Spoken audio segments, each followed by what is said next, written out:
گوش کن. سلام به ملت بزرگ ایران. من یک ایرانی هستم که از منابع موثق از سپاه به اطلاع من رسوندن، سپاهیانی که مخالف این رژیم هستند.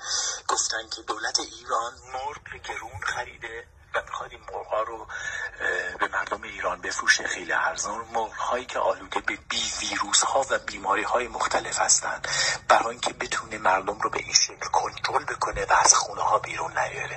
یکی از این بیماری‌ها طاعونه که مردم رو به طاعون مبتلا کنن. وقتی یک نفر در یه خانواده طاعون بگیره همه میگیرن، یعنی چی؟ همه خونه نشین میشن و نمیان بر علیه اینا اعتراض کنن.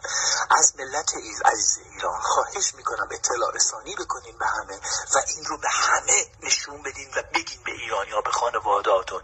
منبع موثقی از سپاه پاسداران این اطلاع رسانی رو کرده. ملت مواظب خودتون باشین و مرغ نخرین به هیچ عنوان.